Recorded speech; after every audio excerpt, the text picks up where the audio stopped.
Greetings, friends. Purple Hair Guy here. So, today we're going to be looking at Riot Guard again. So, I know I've already done a Breacher and Riot Guard guide, but, things have changed since then. I've gotten new opinions. I mean, barely, but, people have told me things that are better. There's a lot of different things you can do on here that make the class easier to win with, but I'm going to be going over the build that I do every time. And the goal of this is getting to the Last Defender and or the Heart of Armageddon, whichever one you're looking to get to. I don't like to do loop content. It's fun. I enjoy doing it sometimes, but I usually just I take the core and die on room 3 anyways, because that's what it does to you. It just kills you on purpose. Yeah, if you're looking to loop, I'll give you a recommendation, but only one for this, so just find out later in the video what that is. It's pretty obvious, but it will help you loop. Now, looking at the pistols for Riot Guard, you might think that there's a few good options to start with.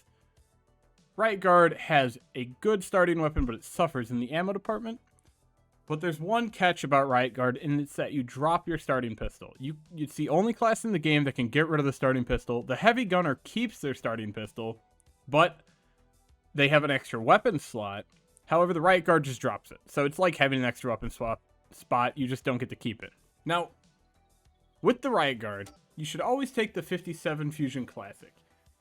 It's got decent damage, a decent magazine size, a pretty slow reload and eject speed, let's be honest. But the big part of it is the 50 bonus shields that it gives you. It just gives you 50 bonus shields, one in backpack or in hand, and that's it. You're just going to keep that until you drop it. Riot Guard has relatively low shields comparatively to other classes, so that extra shield is just a nice boost in the early game, because you're going to be getting rid of this once you find your third weapon, or, preferably when you find your third weapon. But if you don't get good stuff, just ignore it. Just leave those weapons on the ground. Now, I'm going to be giving weapon recommendations too. Pretty much with Riot Guard, you want any SMG or shotgun. Now, not only does the Guardian class get bonuses with the SMGs and shotguns, but they just really work well with Riot Guard's playstyle of up close, personal, deal a lot of damage, get out, sort of thing. Or actually deal a lot of damage, stay in. Deal a lot of damage, get out is Breacher's thing. Riot Guard, it's get in there, stay in there, deal a bunch of damage. Now, moving on to our core items here. Now, looking at our items, there's two really, really, really great options and two kind of meme options, but I'm going to recommend them because they're fun regardless. So, you have the Stun Grenade. Now, the Stun Grenade is very good. It is incredible. It gives you health regen and movement speed because you get stacks when you use it. It removes all shields on any enemy, which is really good if you have maybe a laser weapon or something so you can't get through those shields. And it stuns any single enemy in the game minus bosses, because bosses aren't affected by stuns as heavily. And at your level 20, you have self-inflicting stun and slow effects last half as long, so if you accidentally hit yourself with it, you're only losing shields, and shields is Riot Guard, who cares? Like, right, you're not caring about your shields as Riot Guard.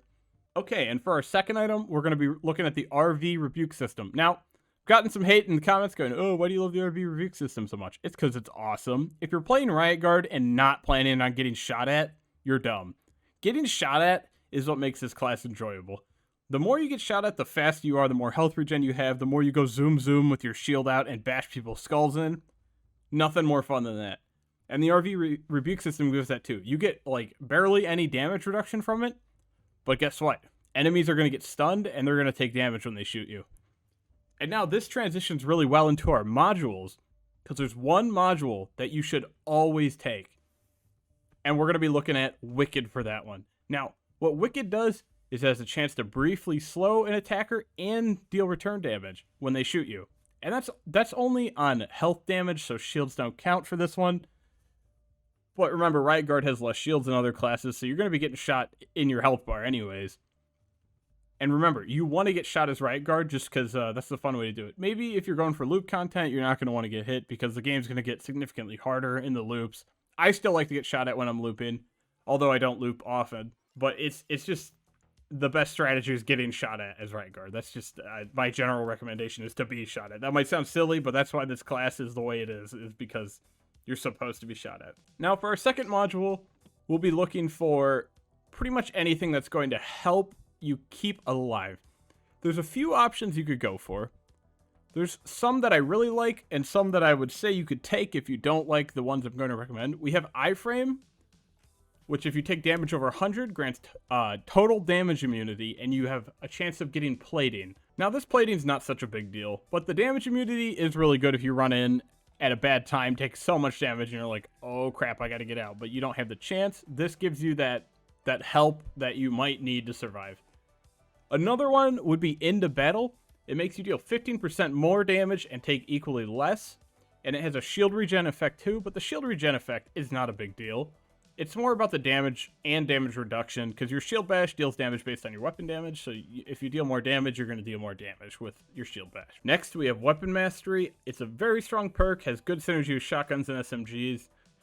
This one is a less safe option, just makes stun effects last longer, so it makes your shield bash a little tiny bit stronger too. I wouldn't take this if you're just starting.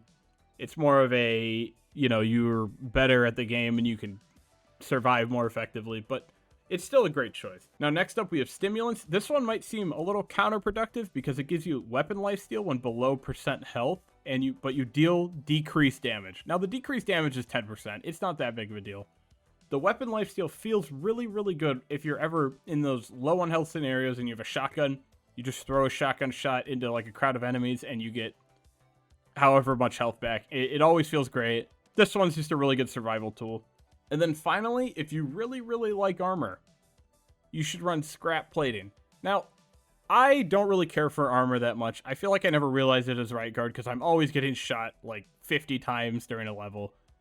But that's on purpose. Now, scrap plating gives you 1 scrap, and they appear very often. You'll find them everywhere on the map. It is not affected by power, so there's a problem there. You shouldn't run it in your power core slot, but it is also a great choice. Now, if you want to do loop content, there's one that really, really, really needs to be run if you're doing loop, and that is warm-up. All newfound items start with more power, and you think, that kind of sucks. But this increases per level. So if you do if you're on like loop number 3, you've done like 40 levels already, you're just going to have so much power bonus on your warm-up. You're going to find items that are like 500%, especially if it's in your power slot and you're getting 5% per level or whatever percent, maybe you have your daily token on it. It is just so good in loop runs. Now, more of a fan suggestion here. I had somebody recommending just running 2 Guardians. You get the Guardian from referring one person to the game. Now, they could play Arena or whatever. It's an easy thing to get. And you just run the Guardian power-up twice, and that's it. I thought this one's really funny, but it kind of makes sense because you have 2 Riot Guards, and then you have you as Riot Guard, so it's just a bunch of people ready to take damage. I just thought it was a funny combo that I should mention. Well, that wraps up my Riot Guard build guide. I hope you guys learned something from this one. Remember, getting shot is what you want to do on Riot Guard. There's no shame in getting shot. It's the best thing you can do on the class. It's very good at getting shot. Don't forget to leave a like, to comment, and to subscribe and hit the bell notification, and I'll see you guys in the next video. Bye!